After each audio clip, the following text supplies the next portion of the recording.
When the only constant in life is change, you need to be ready. This is the Man-Made Survival Show.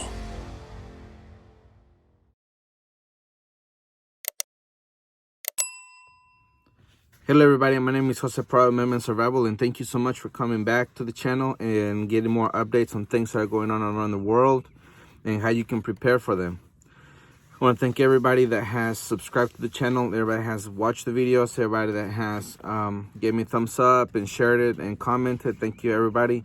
I greatly appreciate it. Thank you for helping us grow and for getting this information out, because I believe it's very important, and the more people that get ready for things that are happening around the world right now, the better chances we have as a whole to survive, either as a country or as a species.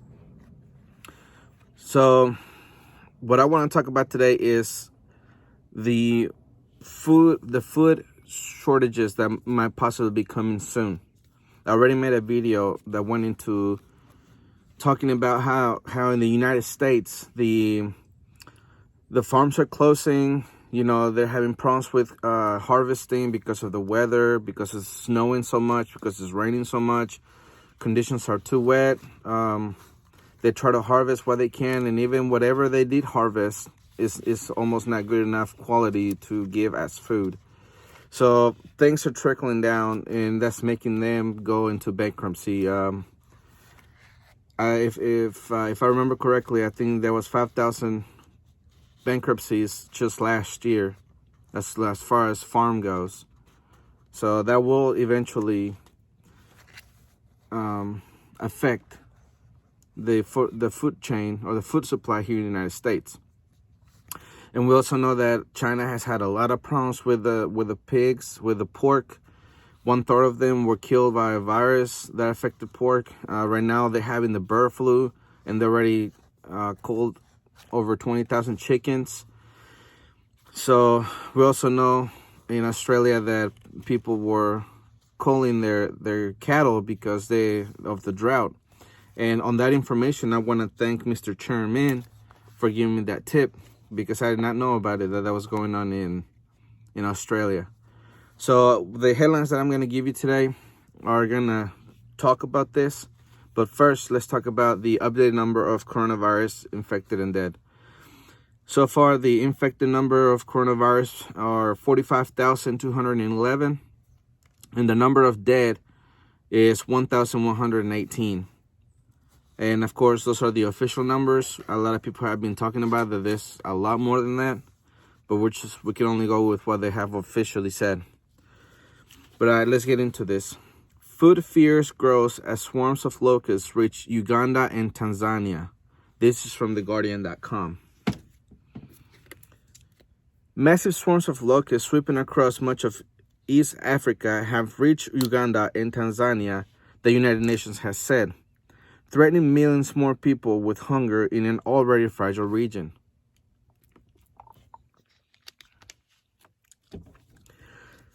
Tanzania has detected swarms of its northern border across the Mount Kilimanjaro and hired 3 planes to spray pesticides, a tactic seen as the most effective means to countering the spread of the insects.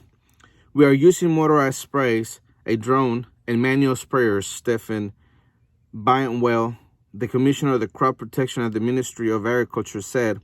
They, the locusts, are spreading like wildfire, so they are a real major threat.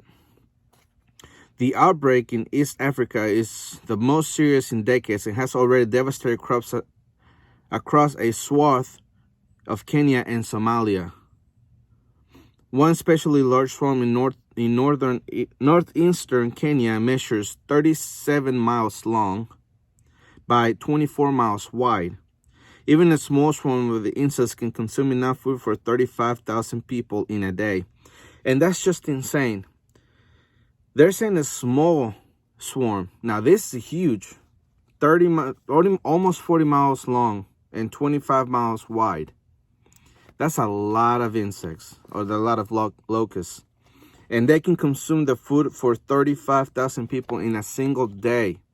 Just imagine how long it takes to grow that food, all the money you spend in planting, watering the plants, putting fertilizer out, just for all of it to be gone in one day. And I know a lot of people think, well, that's just happening, in Africa. That doesn't really affect us here, but it could. It could eventually do it, because we will send our food over there to help with the famine. That can create a famine very quickly. And I'm not sure, but maybe we get some of that stuff that they are growing, which that will also cut into our stuff. We also know that Brazil is having problems with corn, with exporting and keeping some from themselves. Like I said, China with chicken and pork. United States with our beans. Mexico's having droughts, and they're also losing crops. So things can get nasty very quickly, not only here, but around the world too. And there will be famine in the land, and just a lot of things can go wrong very quickly, especially here in the United States. So what is there to do, as far as somebody helping? Well, the UN wants to step in. The UN has asked for 76 million in immediate aid. So far, just 20 million is in hand, including 10 million released by locust from the UN Emergency Relief Fund and 3.8 million from FAO, officials said. The United States said Monday it has released $800,000, and the European Union has released 1 million euros. The response today is not going to work unless there's a big scale up, Mr. Locust said. All right. Now, that's a lot of money that they want, and they're going to need it so they can help people that will probably eventually go into a famine, because they have said that this can potentially grow a lot. Like those locusts can get, I think, 500 times larger than what they already are. And just in the swarm that they have, counted, or at least estimated, they estimate there's 360 billion locusts in there. So just imagine how much it is. And that's the reason why they can consume so much at a time. And even though Africa is a big continent, they also have 1.2 billion people to feed. Like I had said in the previous video, if coronavirus reaches them, which they have about 1 million Chinese people living there that had just recently come back from Wuhan, coughing and sneezing, they have said if something like that has an outbreak out there, they will not have the means to do it. And the United Nations will already have to step in, send in the blue helmets and send everything that they need so they can contain this virus in Africa. Otherwise, a lot of people can perish. And they already said that it could just spread very quickly, the coronavirus. Up on the trees and down in the fields, swarms of locusts are everywhere. 1 billion of these desert insects are sweeping across East Africa, destroying crops and livelihoods as they fly from one country to the other. 10 million people in the region are now at risk of hunger and famine. We depend a lot on this season, and we worry that the locusts will destroy our harvest and we will end up remaining hungry throughout the rest of the year. Somalia has declared a state of emergency after its worst locust infestation in 25 years. They are breeding in large numbers, mostly in remote areas under the control of Al-Shabaab. And that's making it nearly impossible to fight the world's most dangerous migratory pests.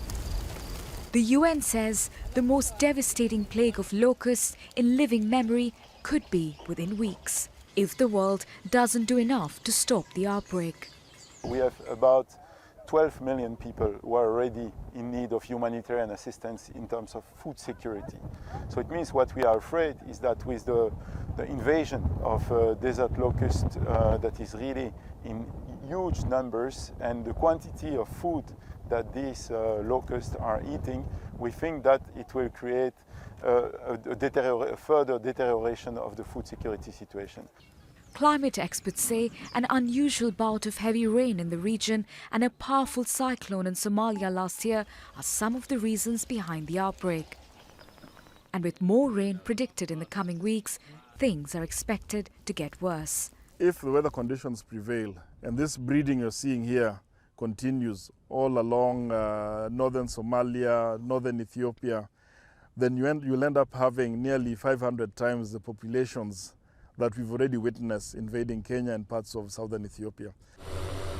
Desert locusts can travel up to 150 kilometers a day. From parts of East Africa, millions of them have reached Pakistan, which too has declared a national emergency. The threat of these voracious creatures feeding on farms and fields now seems more widespread and ever more urgent. Priyanka Gupta, Al Jazeera. Bigger is better, right? Well, that appears to be the philosophy that Chinese hog breeders are living by. They're trying to overcome the devastation of the deadly African swine fever outbreak. And what are they doing? Well, Bloomberg is reporting that a farm in China's southern region of Guangxi is breeding pigs like these. They weigh half a ton. That's right, you heard me right, half a ton in weight. Some of these pigs can cash in at close to $1,400. And this is 3 times the average monthly income in the region. Since the epidemic broke out in China last year, millions of pigs have been culled, causing a massive supply shortage of the country's favorite meat. Prices have surged, with the average wholesaler's rate spiking 90% in August. That's according to government data. To fill in the domestic gap, pork imports in August have also surged 76% in volume and 150% in terms of value.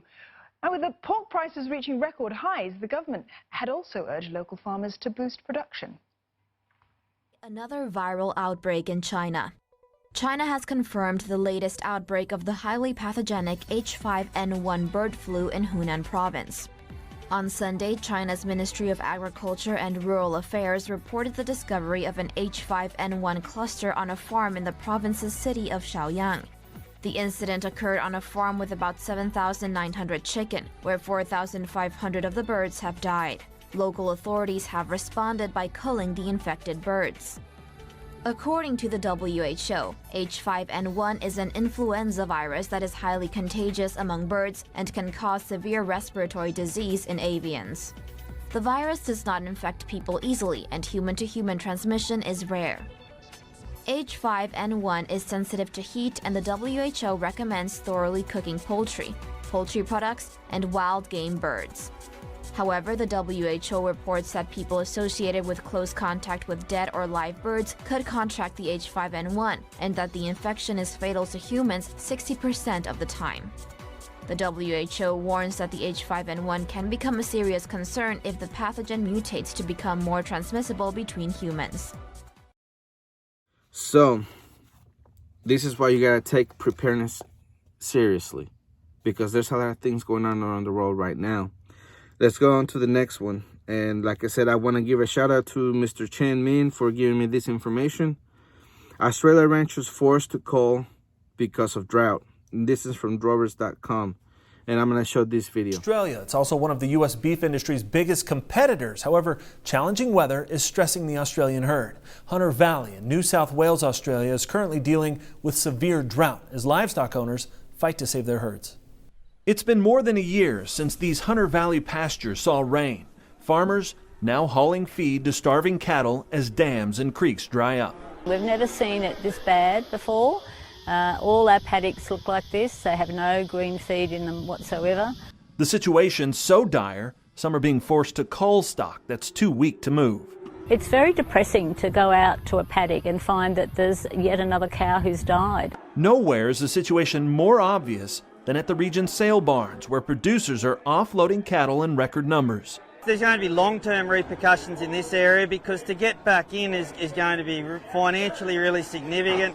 They're looking to stabilize numbers, they're looking for growth, but with weather conditions the way they are, particularly in Queensland and Eastern Australia, I don't think that Australia is going to have the increase in production to really regain a lot of that market share, at least in the next year or two. So I think we got some time on our hands, our benefit of our side on just supplies. Recently, the way state government makes drought declarations has changed. It also means little to no assistance so far. I don't expect handouts, but I think when you've done everything possible yourself and you've tried to drought-proof your property by various measures and you still can't manage, there should be some sort of subsidy. The high stress is also putting farmers' mental health in the spotlight. They're being urged to look out for neighbors and pay attention to their own well-being. And it's something that we're really conscious of, to be respectful of them and just try and help where we can. And a lot of us are dealing with, people that in probably the most difficult time. Heat and heartache as farmers wait for a solution from above. All right, so you see the effects of what natural disasters do. This is why you must be prepared. No, doesn't matter if it's a man-made problem or if it's natural, you must be ready because you can get hit with both. Okay, there's people saying that the coronavirus was a bioweapon, which would be man-made, and a drought could be caused by the sun because it's going into hibernation, or we have a minimum low, or we have problems with the sun right now. I can't remember what it's called right now, but anyways, the point is that both things can happen, natural and man-made, and you must be ready for them. All right. Here's another headline.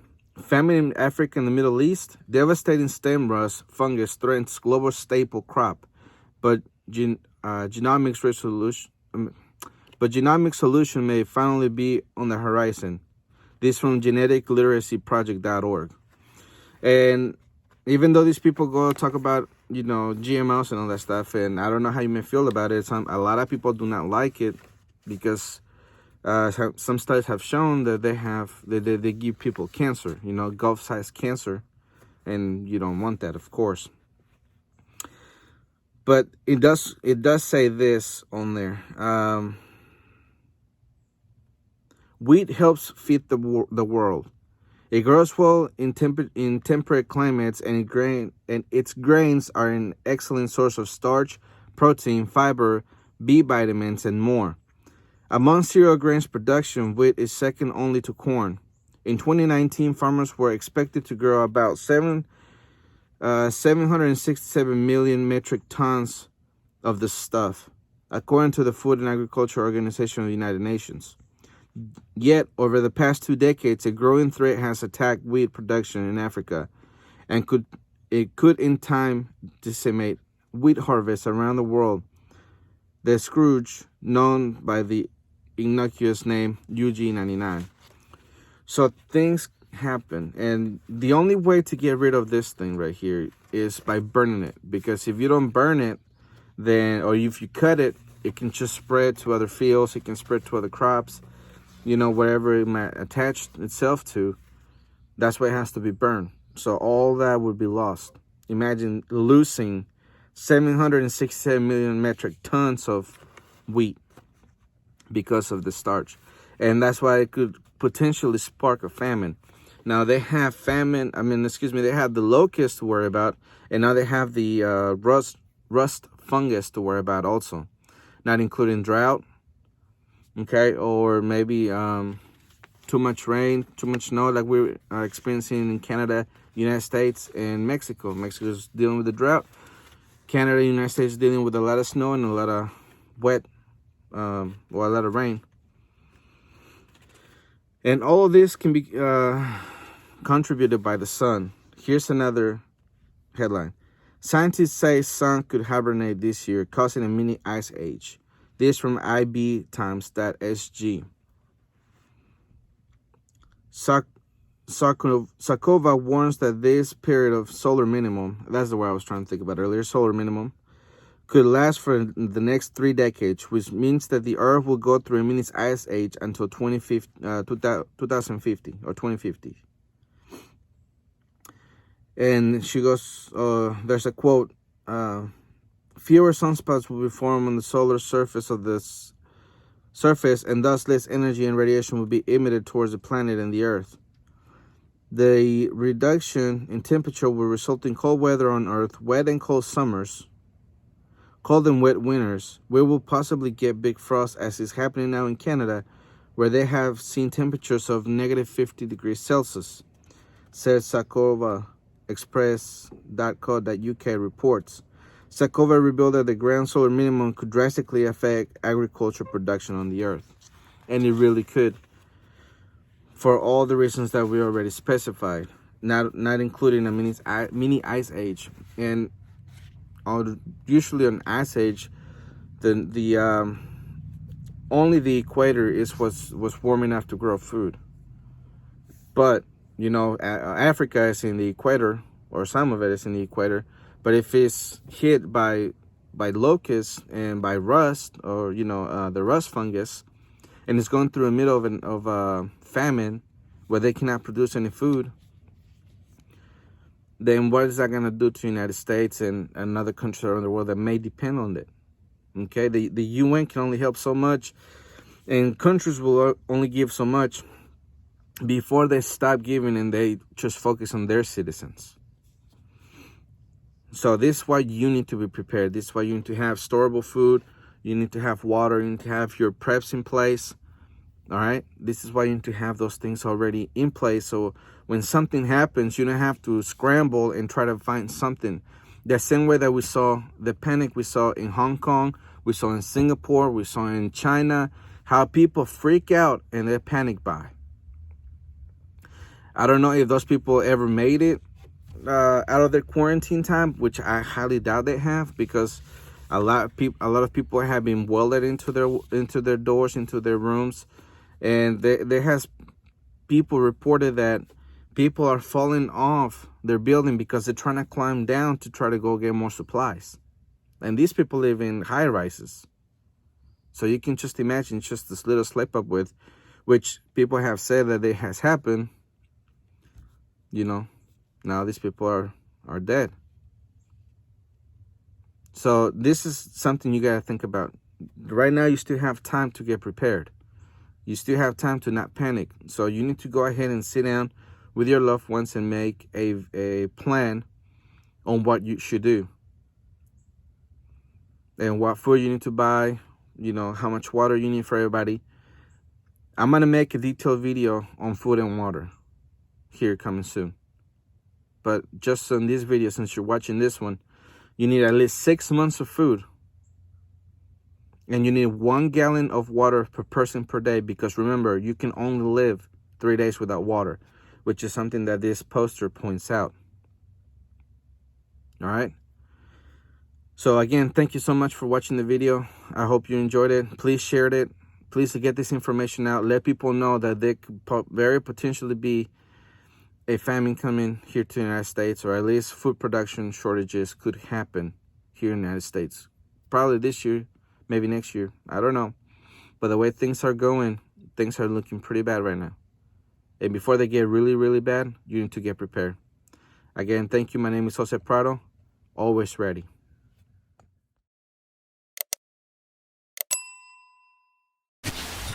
The Man-Made Survival Show.